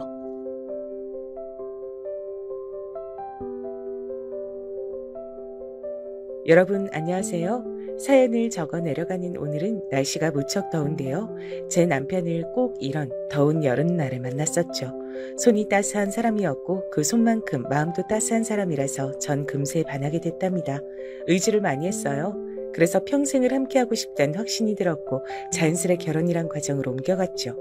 자, 여기서부터 어처구니 없음의 향연이 시작됩니다. 잘 사귀고 결혼 과정으로 잘 갔다고 하더니 갑자기 웬 반전이냐고요? 네, 저도 당시에 그랬어요. 뭐? 오빠, 그게 무슨 소리야. 조카를 앞으로 우리가 키우면 안 되겠냐니. 나 지금 멀쩡히 두 귀로 듣고도 무슨 소린지 정확하게 인지가 안 되네. 말 그대로 조카잖아. 오빠 누나의 자식. 그 애를 우리가 왜 해? 자기 엄마하고 잘 살고 있는 아이 아니야? 나 여태까지 그렇게 알고 있었는데. 너한테 그만 차마 말을 못했는데 내 조카 서영이 말이야. 자기 엄마하고 안 살아. 우리 누나가 새로 사귀게 된 남자친구하고 동거한 지 꽤 됐거든. 그러면서 아이를 두고 갔어. 뭐라고?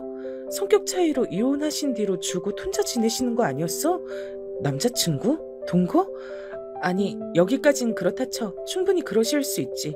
이혼하고 새로 남자친구가 생겼으면 아이는 친정에 맡겨둘 수 있지. 절대 이상한 일이라고 생각 안 해.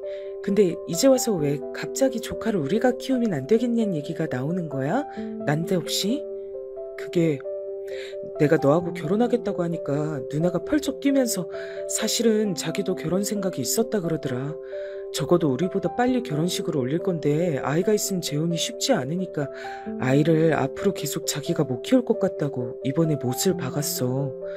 심지어 우리보다 먼저 결혼 계획이 있으셨다고? 오빠, 그렇다 쳐도 어머니께서 계속 아이를 맡아오신 거 아니야? 이제는 아이를 못 맡게 되신 사정이라도 있는 거야? 내가 그냥 솔직히 털어놓을게. 우리 엄만 아이 보는 걸 싫어하셔. 항상 짐이라고 생각하셨고 대체 누나가 아이를 언제 데려가려나 오매불만 그것만 기다리셨어. 근데 누나가 재혼의 걸림돌이라면서 아이를 영영 안 데려가겠다니까 엄마가 눈이 뒤집어지신 거야. 저는 제가 도대체 무슨 얘기를 듣고 있는 건가 혼란스럽기만 했습니다. 정리를 하자면 남편에겐 누나가 하나 있습니다. 시누이라고 하기도 싫지만 아무튼 저의 시누이 되는 인간이죠. 시누이는 남편하고 4살 차이가 나고 일찍 결혼을 했었다가 성격 차이인지 나발인지 하는 이유로 이혼을 했어요. 이혼 당시에 5살이었던 딸 하나가 있었고요. 이혼하고 나서 혼자 아이를 키우며 그렇게 지내는 것으로만 알았습니다.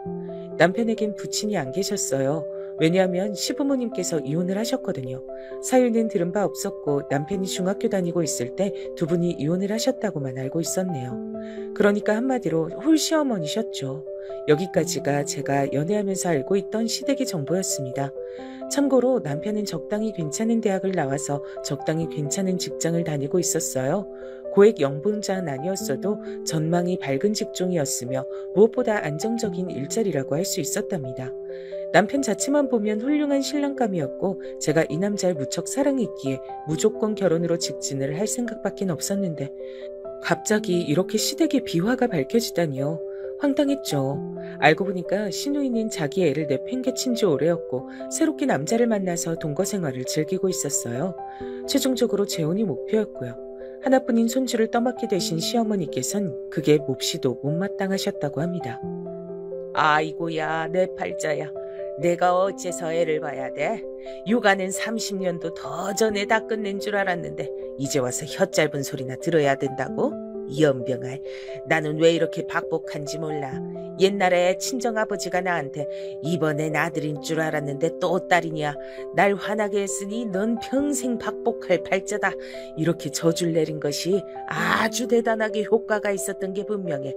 되바라진 딸년 잘못 둬서 눈에 넣으면 아프기만 할 손녀를 내가 맡아 키워야 된다니 암만 생각해도 열불 터져서 뒤지겠네.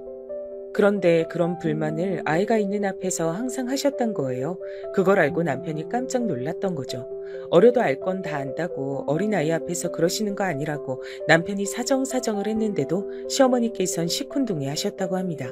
자기 아이가 그런 취급을 당하는 걸 알고서 시누이는 어떻게 나왔냐고요? 아무 반응도 안 했다고 하네요. 남편이 시누이한테 몇 번이고 아이한테 신경 좀 써라 이렇게 조언이며 간청이며 다 해봤지만 씨알도 안 먹혔다고 합니다. 아, 그래서 나보고 대체 어쩌라고. 애는 알아서 잘 크고 있는데. 하여간 너만 유난이야, 너만. 오히려 남편만 그 사이에서 유난 떠는 사람으로 되었다고 하더군요. 존재만 알고 있었지 어떤 인물들인지 그간 알지 못했던 전 커다란 충격을 받았습니다. 이제 막 초등학교 들어간 어린아이를 귀찮아하며 서로에게 떠넘기고 싶어 안달이 난 시어머니와 시누이라뇨. 와, 진짜 농담 하나도 안 하고 이야기를 듣는 동안 모골이 송연해졌습니다. 남편에겐 미안하지만 머릿속으론 큰일 났구나 라는 생각밖에 안 들었어요. 제가 괜히 남편의 따스함에 푹 빠졌다고 하는 게 아니었거든요. 남편은 잔정이 많고 대체로 온순한 편이고 사고방식이 언제나 좋은 게 좋은 거다라는 식이었습니다. 신랑감이라고 생각했을 땐 이런 점이 무척 좋았으나 현실적으로 집안의 이런 복잡한 문제에서 절대 발을 못 뺄 성정이기도 했기 때문에 벌써부터 전 골치가 아팠던 거예요. 이 남잔 절대로 자기 조카를 모른 척할 위인이 못 돼. 게다가 이런 얘기를 들으면서 내가 머릿속에 든 생각인데 그분들이 누울 자를 보고 다리 뻗고 있다는 게 분명해. 집안에 이런 착하다 못해서 호구 같은 존재가 있는데 뭐하러 본인들이 사서 고생을 하겠어. 저는 제 짐작이 맞다고 여겼어요. 여러분이 저였다면 남편과 결혼을 하셨을 것 같나요? 결혼하자마자 시조카를 도맡아 키우고 자기 친딸을 내팽개친 시누이와 한없이 자기 중심적이며 손해보는 것을 싫어하는 시어머니를 시댁 식구로 두면서 그렇게 사실 것 같나요? 제가 사실은 인터넷에 한번 익명으로 이런 상황을 나눈 적이 있었어요. 그랬는데 반응들이 난리가 났었습니다. 결혼하라고 하는 의견은 하나도 없었고요. 무조건 파혼해야 되고 시어머니와 시누이도 문제지만 근본적으로 휘둘리고 사는 남자가 문제라면서 절대 평생을 약속하면 안 된다고 다들 난리도 아니었습니다. 심지어는 이딴 걸 고민이라고 울리고 있으니까 자기 무덤 스스로 파는 여자들의 계보가 끊이질 않는 거라며 절 욕하는 사람들도 있었어요. 그걸 보고 심장이 막 쿵쾅쿵쾅 뛰어대서 글을 얼른 삭제했었죠. 저는 남편을 사랑했기 때문에 솔직히 말해서 남들이 뭐라고 하든 상황을 다 감싸주며 결혼을 하고 싶은 생각이 당시엔 있었습니다. 그러나 걸림돌이 있었죠. 결혼은 시댁만 끼어드는 게 아니잖아요. 네, 맞습니다. 바로 제 친정이었죠. 뭐야? 재혼 때문에 그게 욕심이 나서 자기 친자식을 외면해?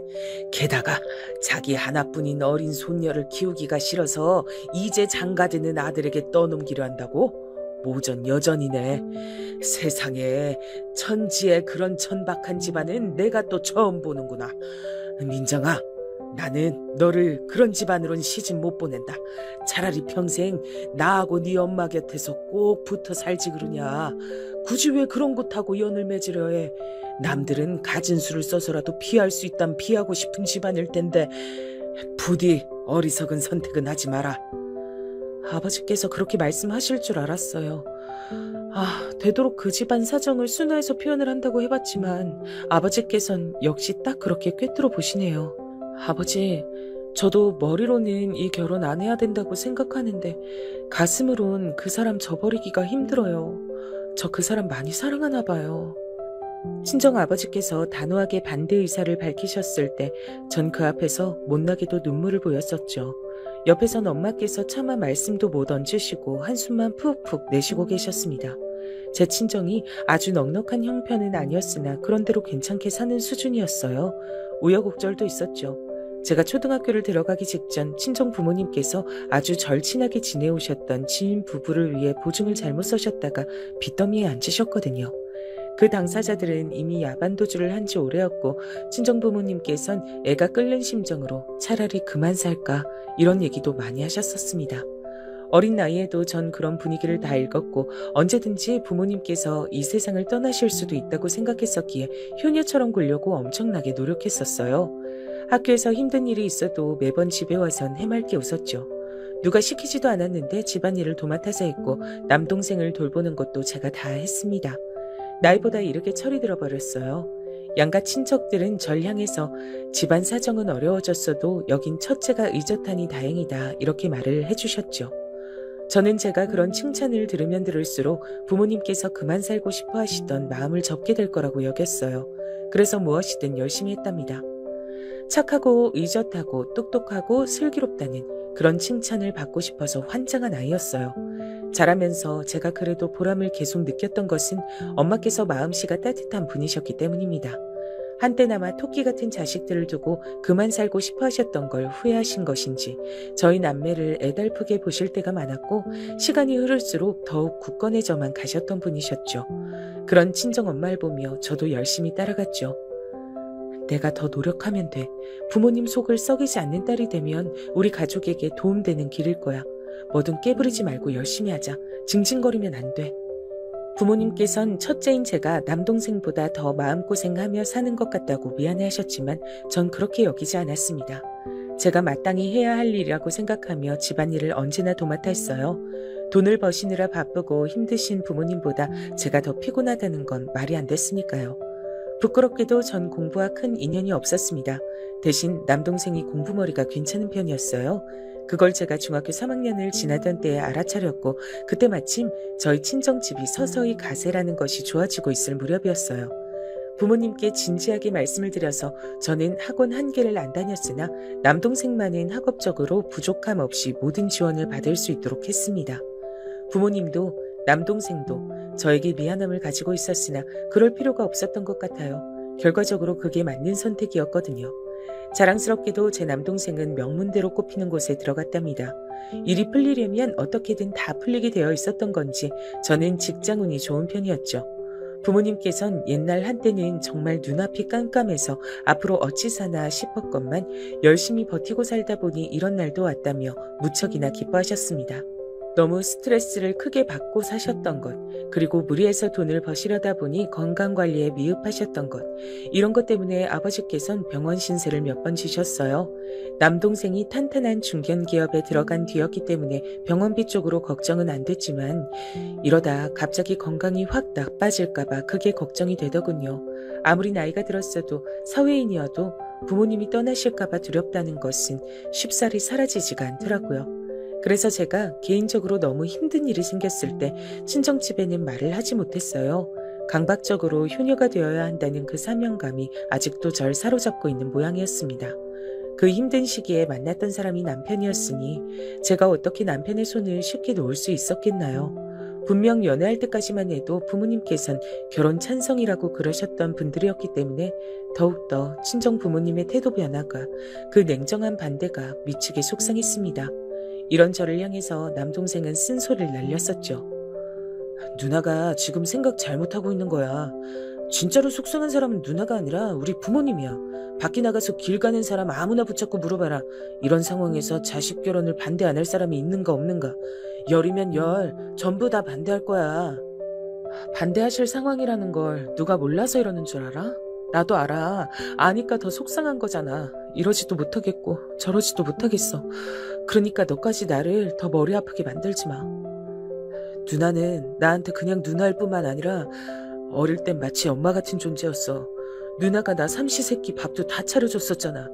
내가 이 다음에 커서 누나한테 은혜 다 갚아줘야겠다는 생각으로 공부 더 열심히 했던 사람인데 이런 내가 누나가 불행한 결혼을 하겠다는 걸 그저 두고만 봐야겠어? 지금 감정이 앞서서 사리분별이 안 되는 모양인데 이 결혼 하겠다는 거 진짜 바보 같은 짓이야. 남동생이 그렇게까지 말을 하니까 결혼에 대한 자신이 없어지더라고요. 친정 식구들의 반대를 뒤로하고 결혼해봤자 행복할 수 있을까 싶었고요. 특히 엄마께서 이렇게 말씀하셨을 때 제가 숙연해지고 말았습니다. 상황이 어떻든 조건이 어떻든 나는 웬만하면 우리 민정이 뜻을 존중해주고 싶어. 우리 딸이 얼마나 현명한지 내가 너무 잘 아니까. 근데 결혼하자마자 시조카 맡아서 키우게 될지 모른다니까 그건 너무 힘들어 배서 선뜻 이 결혼을 하라고 응원해주기가 망설여지는구나.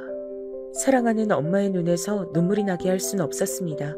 저는 그런 불효녀가 될 수 없어서 대신 사랑하는 남자의 눈에서 눈물이 나는 걸 볼 수밖에 없었던 거예요. 결국은 파혼을 했어요. 결혼 약속 다 해놓고 이런저런 결혼 생활에 계획까지 다 짜놓고 그래놓고 헤어졌습니다. 식장 들어가기 전까진 모르는 것이라던 어른들의 말씀, 그거 정말 맞더라고요. 남편은 저를 향해 미안하다고 거듭 사과를 했어요. 진작 집안 얘기를 자세히 밝히지 못했던 건 자기가 비겁했기 때문이라고 하더군요. 아니야, 나는 오빠 잘못이라고 생각하지 않아. 그냥 상황이 어려운 것뿐이야. 남편을 위로해 주었던 제 말은 진심이었습니다. 대관절 착한 남편이 뭐가 잘못일까 싶었네요. 헤어지고 나서 저는 더 좋은 직장으로 이직을 하면서 이사까지 했었죠. 더 잘 살게 될 줄 알았었는데 몇 개월 뒤 직장 내부 사정이 어려워졌습니다. 설상가상 저는 억울한 일에 휘말려서 스트레스를 엄청 받게 됐고요. 결국 반강제로 이뤄진 퇴사를 했고 설상가상으로 친정아버지께서 한 차례 편찮으시기까지 해서 심적으로 너무 힘들게 지낼 때 남편과 재회를 했습니다. 추운 겨울날 버스 정류장에서 마주쳤어요. 하필 저는 그날따라 출애했는데 남편은 아주 차림새가 번듯하고도 근사했죠. 너무 창피해서 도망치고 말았답니다. 그날 밤에 남편에게서 연락이 왔을 때 고민하다가 못 이긴 척 연락을 받았어요. 남편은 정말로 그간 잘 지냈더라고요. 그 사이 승진을 한 것이죠. 남편은 잘난 척을 하려고 저에게 근황을 알려준 게 아니었어요. 저와 다시 잘해보고 싶은 마음에 그런 사실을 알려준 것이었습니다. 게다가 승진보다 놀라운 소식이 있었어요. 우리 누나 있잖아. 사귀던 남자하고 헤어졌어. 뭐? 그 남자하고 재혼하신다던 거 아니었어? 근데 헤어진 거야, 완전히? 완전히 끝났고 벌써 반년 가까이 돼가는 일이야. 그래서 누나가 조카를 직접 키우면서 지내. 시누이의 재혼이 완전히 없던 일이 되었고 시댁에선 시어머니와 함께 시조카를 키우고 있는 모양이었습니다. 일이 이렇게 풀리다니 너무나도 잘된 일이었죠. 그래서 여전히 저밖에 없다고 하는 남편에게 흔들렸고 이번엔 친정 식구들도 반대를 하지 않았습니다. 이제는 더 이상 건강 문제로 우릴 놀래키지 않을 줄로 알았는데 이번에 네 아버지 그렇게 또 병원 신세 지셨던 걸 봐라. 사람 일은 어떻게 될지 모르는 거다 싶어. 크게 욕심부리지 않고 네가 결혼해서 얼른 잘 사는 모습이나 보는 게 인생의 소소한 행복이 아닐까 싶다. 친정엄마께선 눈물을 글썽거리며 말씀하셨습니다. 아버지께서 또 한 차례 편찮으셨던 일로 마음이 너무 쓰이신 모양이었죠. 저는 이렇게 된 이상 남편과 결혼해서 행복하게 사는 모습을 보여드리는 게 최고라는 생각을 했습니다. 남동생이 저희 부부를 위해 당시 최신형이었던 냉장고와 세탁기를 사주었어요. 톱스타가 TV 광고를 하는 제품들이었는데 시누이가 보자마자 한마디 하더라고요. 와, 이런 건 진짜 부잣집들이나 쓰는 거 아닌가? 난 TV에서만 봤지 실제로 이렇게 좋은 걸 쓰는 집은 처음 봤네. 제 동생이 하나뿐인 누나 결혼한답시고 무리를 좀 했어요. 너무 고맙고 미안하더라고요. 에이, 굳이 그렇게 애쓰는 말 할 필요 없어. 어차피 옳긴 애가 우리 집보다 사는 형평 넉넉한 거 다 아는 사실이고 거기 동생이 내 동생을 마음에 안 들어해서 일전에 개거품 물고 결혼 반대했었단 사실도 다 아는 건데 뭘 그러시나 새삼. 신혼집의 냉장고를 마구 열어보며 뒤적거리는 시누이의 언행에 제가 얼이 빠졌습니다. 아예 싸우자고 시비를 걸어오는 건가 싶었어요. 근데 시누이가 혼자 놀러왔던 게 아니라 아이를 데려온 것이었기 때문에 제가 꼭 참은 것이었죠. 어린아이 앞에서 어른들의 안 좋은 모습을 보여주긴 싫었거든요. 시조카가 얼마나 눈칫밥 먹는 환경에서 자라왔는지 익히 짐작하고도 남는 저였습니다. 그래서 시누이의 무례 앞에서도 평정을 잃지 않은 뒤 시조카에게 상냥한 웃음으로 잘 대해줬어요. 경계심 가득했던 시조카의 눈빛이 점차 순해지는 게 보여서 기쁘기도 했고 슬프기도 했네요. 그런데 저의 이런 당연한 배려가 황당한 결과를 낳을진 몰랐어요. 얼마 후 시누이가 저희 부부한테 자기 아이를 키우고 살려면서 난리를 치기 시작했던 겁니다. 우리 애도 그렇게 번듯한 집에서 연예인들이 광고하는 가전제품들도 좀 써가면서 그렇게 살게 하고 싶으니까 그렇지. 난 앞으로 사회생활도 열심히 해야 되고 재혼도 해야 돼서 무척이나 바쁜 몸이야. 착하고 너그러운 우리 동생 부부가 열심히 아이 좀 키워줄 거라고 믿을게. 정말 미친 거 아니냐는 소리만 제 입에서 나왔습니다. 시누이의 막무가내식 태도에 남편이 머리를 짚었죠. 시누이가 그렇게 나오는데 그럼 시어머니께서는 대체 뭘 하고 계셨는지 궁금하시죠? 시누이보다 오히려 한술, 아니 두 술을 더 뜨셨습니다. 내가 평생 얼마나 개고생만 하고 살아왔는데 아직도 저렇게나 철이 없는 딸년도 모자라서 귀찮아 죽겠는 어린 손녀까지 왜 내가 떠안고 살아야 되니? 이건 너무 말이 안 되고 불공평하지. 어머마, 너도 내 말이 맞다고 생각하지? 그치? 제가 머리에 총을 맞지 않는 이상 그 말이 맞다고 생각할 리가 없었죠. 어쨌거나 시누이와 시조카는 당신의 딸이자 손녀인데 무슨 생판 남을 맡긴 것도 아니지만 왜 그러시는지 알 길이 없었어요. 시어머니께서 열심히 돈을 버셔서 두 사람을 먹여 살리고 계셨다면 또 모를까 그것도 아니었으니까요. 남편이 진작부터 시어머니께 다달이 20만 원을 드리고 있었고요. 제가 결혼하고 나서 추궁을 해본 결과 평소에는 20만 원이지만 무슨 일이 있거나 하면 50만 원이라든지 그렇게 훨씬 더 드리고 있었더군요. 그리고 시누이가 아르바이트인지 아님 다른 것일지 모를 작은 일을 내서 얼마간 돈을 벌고 있었습니다. 시조카한테 들어가는 양육비는 그 친부가 다달이 얼마씩 보내주고 있는 것으로 전 분명 그렇게 알았고요. 무엇보다 시어머니께선 작은 집이나마 들고 계셨으니 심적으로 든든하셔야 맞는 법이었어요. 그러나 세상에서 당신이 가장 불행하고 힘들고 처절하게 살고 있다고 주장하셨습니다. 엄마, 그래도 엄마하고 누나하고 다 있는데 서영이를 왜 저희가 키워요? 그건 아니죠. 제가 결혼하더라도 서영이를 저한테 떠넘길 생각 없다고 하시면서 큰 소리 치셨던 게 엄마셨잖아요. 제가 서영이 키우고 싶다고 말을 해도 허락 안 하실 거라고 그러셨잖아요. 그런데 누나를 나무라시킨커녕 엄마가 더 하세요. 아이고 머리야. 우리 아들이 엄마를 원망하는구나. 이 엄마 보고 차라리 죽지 그러냐면서 모진 말을 다 뱉는구나. 그래, 내가 다 죽어야지. 우리 아들한테 저런 소리 들을 바에는 죽는 게 낫지. 네? 제가 언제 그런 소리를 했다고 엄만 자꾸만.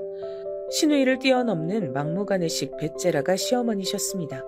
남편이 언성을 높인 것도 아니었고 옆에서 보기에는 착해도 너무 착하게 따지고 있었을 뿐인데 그걸 두고 시어머니께서는 천하의 불효자라도 마주하신 양 구셨어요. 제가 기가 막혀서 뭐 저런 분이 다 있나란 생각에 어리둥절했네요. 친정 아버지의 표현대로 정말 모전 여전인 듯 했습니다. 제가 조심스럽지만 강단 있게 절대로 시조카를 맡아 키울 일은 없으니까 그렇게 하시라고 했습니다. 머뭇거리는 남편을 잡아 끌고 시댁을 나왔었죠. 순둥이 남편은 자기가 시어머니의 기분을 너무 상하게 한 건 아닌지 그걸 또 걱정하더라고요. 에휴, 그런 엄마한테서 이런 순한 아들이 나왔다는 게 믿어지지가 않았네요.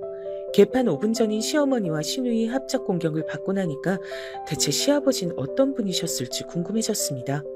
남편에게선 별로 특별하게 들은 게 없었거든요. 근데 제가 얼마 후에 시누이를 통해서 시아버지 얘기를 듣게 됐습니다. 왜 시누이를 만났는가 하면 시어머니께서 애 키우기 싫으면 성의 표시라도 해라 이러면서 저희 부부에게 과한 용돈을 요구하셨기 때문이에요. 다달이 100만 원씩 달라고 하셨습니다. 남편은 한숨을 쉬었고 전 상대할 가치도 없다고 여겨졌죠. 무시했더니 시누이가 절 따로 찾아온 거예요. 돈 좀 보태주고 사는 게 그렇게 어려울 일이냐며 저를 냉혈한으로 몰아가더군요. 그래서 제가 친정도 그다지 넉넉하지 못하고 아버지 건강이 안 좋으시단 얘기까지 다 해버렸죠. 굳이 그 앞에서 남동생이 돈 잘 번다는 얘긴 당연히 하지 않았고요.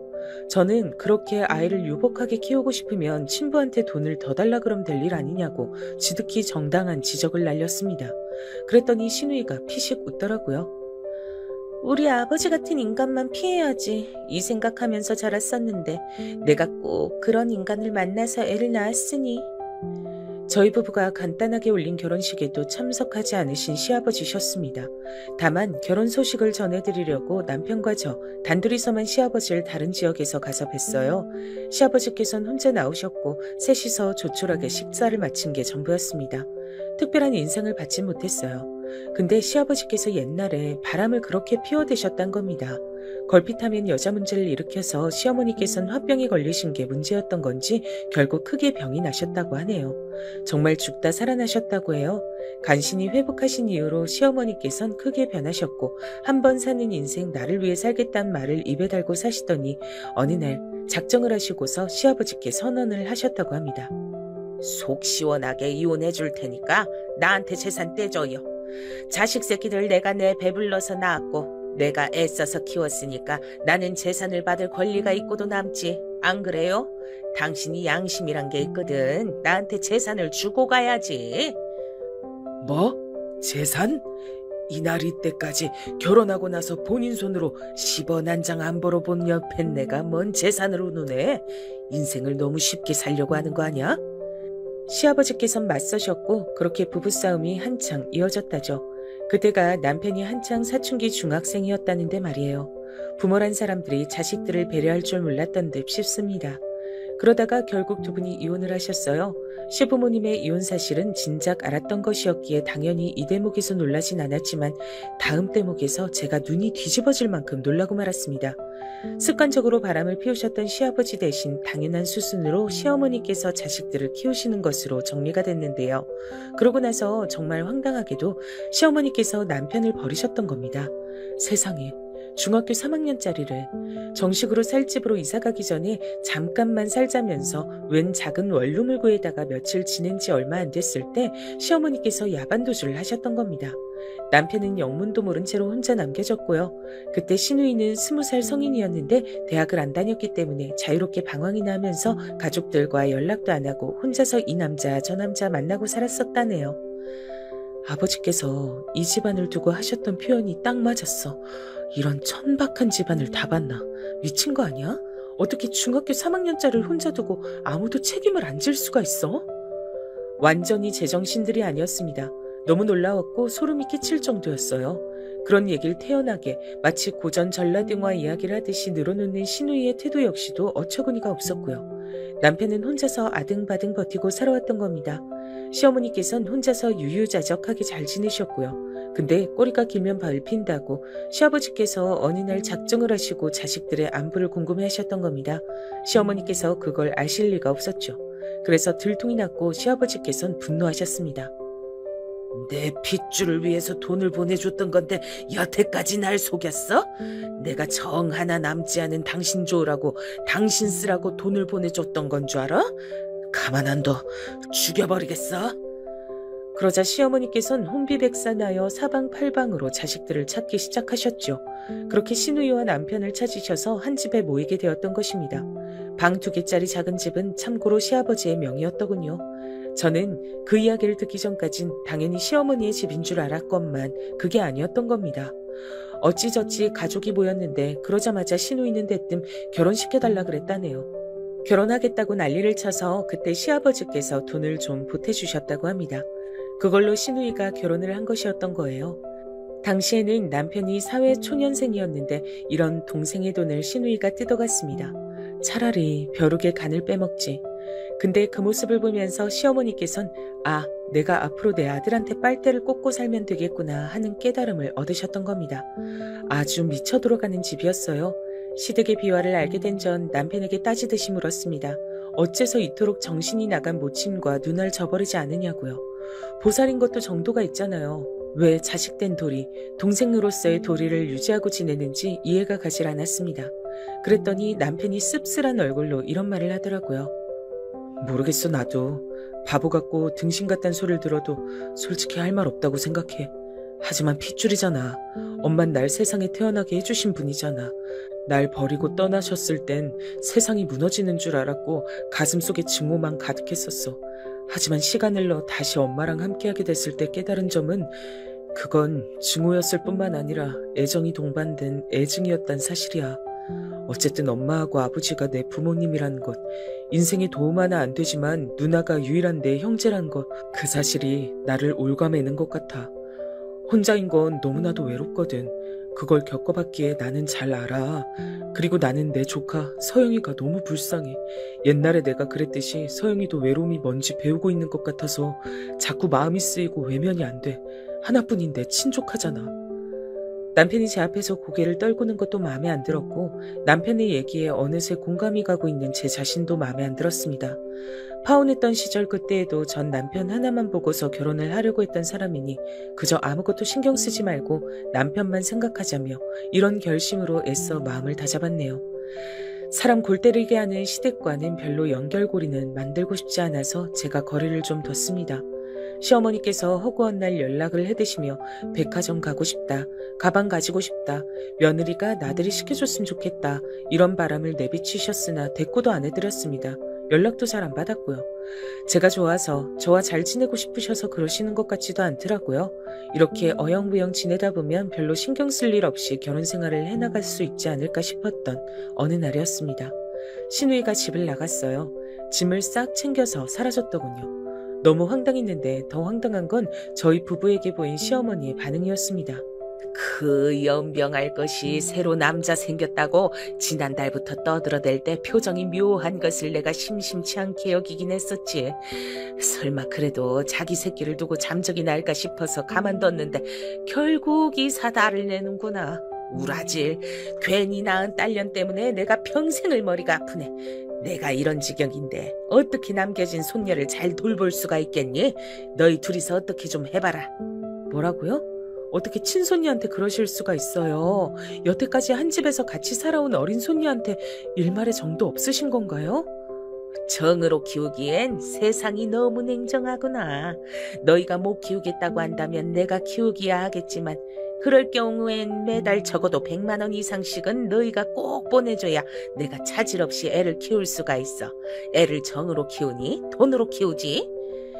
이런 말씀까진 안 드리려고 했는데 어머님이 직접 돈 버시면 되잖아요. 뭐가 문제예요? 돈 없다 돈 없다 노래를 그렇게 부르시면서 왜 직접 돈은 안 버시는 거예요? 사지 멀쩡하신데. 이 천하에 싸가지 없는 것이 우리 효자 아들이 너랑 결혼하겠다고 강하게 나오지만 않았어도 내가 널 진작에 반대했어. 이거 사. 딱 보니까 넌 처음부터 기세가 세 보이고 재수가 없어 보였지. 반대 같은 소리 하지 마세요. 저희 결혼할 때 땡전 한 푼 안 보태주신 분이 무슨 반대를 하시나요? 이제 보니 네가 아주 웃기는 콩떡이었구나. 내가 바로 우리 아들을 낳고 기른 사람이야. 내가 엄마야. 사랑으로 길러놨는데 당연히 반대할 권리가 있었지. 사랑이요? 중학생 아들을 버리고 혼자 살겠다고 도망가셨던 분이 웬 사랑이요? 그리고 어머님, 말씀 이상하게 하시네요. 조금 전까지만 해도 아이는 돈으로 기르는 거라고 하셨잖아요. 돈이 가장 중요한 거잖아요. 저희 결혼식에 돈을 안 보태주셨으니까 당연히 하실 말씀이 아무것도 없어야 맞는 거죠. 아이고야, 내 머리야, 내 뒷목, 아이고야, 나 죽네, 나 죽어. 아들, 이러다 엄마 죽는다. 열받은 제가 다다다 쏘아대자 시어머니께선 갑자기 뒷목을 잡고 쓰러지는 신용을 하셨습니다. 제 눈에는 가짜라는 게 보였는데 남편은 그래도 자기 엄마랍시고 시어머니를 챙기더군요. 도저히 대화가 안 통하는 막무가내식 태도를 오랜만에 느끼자 제 머리야말로 너무나도 아프게 지끈거렸습니다. 남편은 옆에서 시어머니를 부축하며 제발 어린아이의 입장에서 생각해달라는 둥 감정에 호소하고 있었죠. 제가 보기엔 씨알도 안 먹힐 것 같았지만요.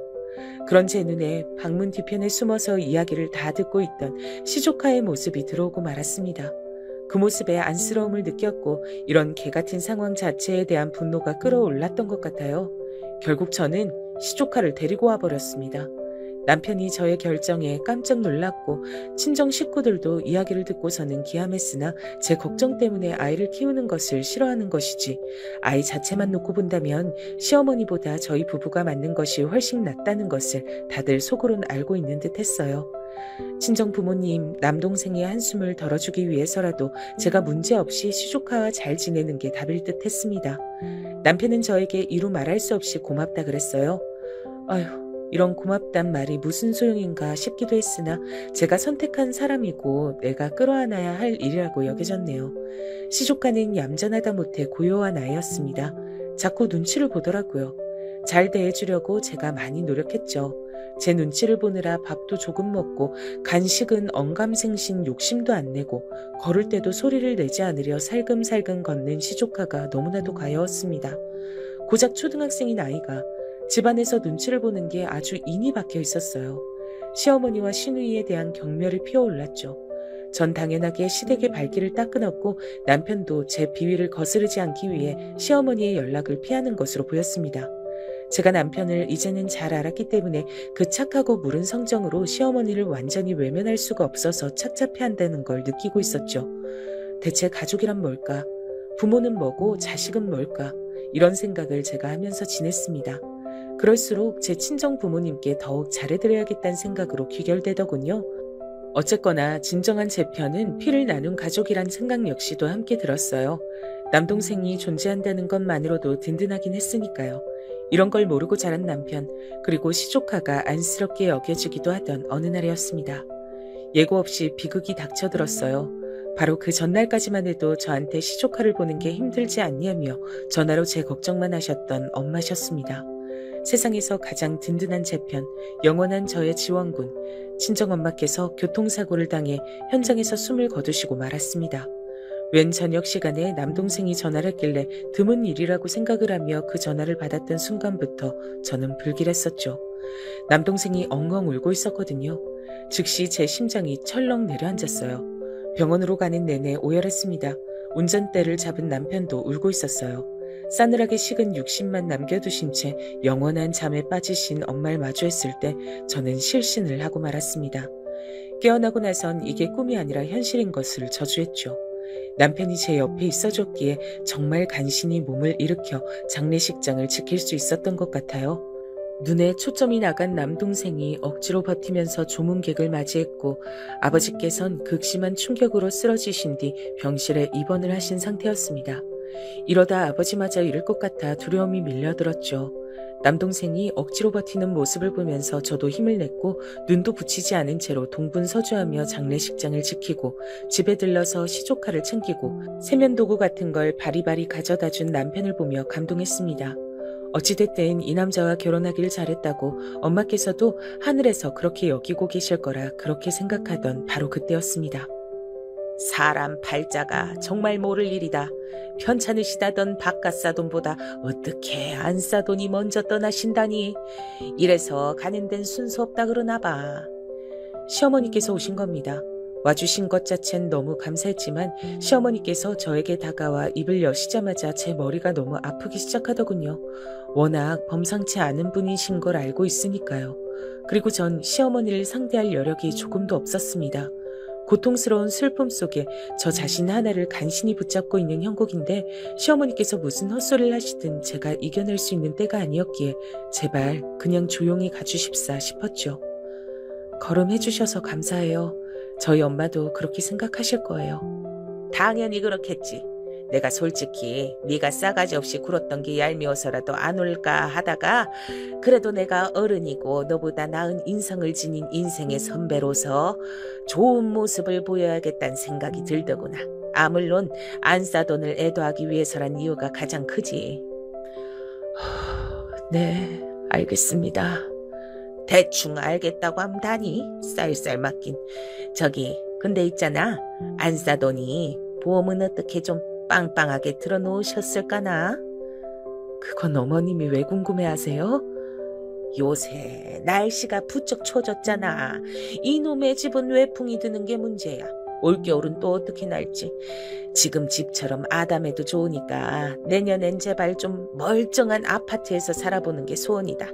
혹시 안사돈 돌아가셔서 보험금 나오는 것들이 있으면 나 아파트 좀 사게 도와줄 순 없니?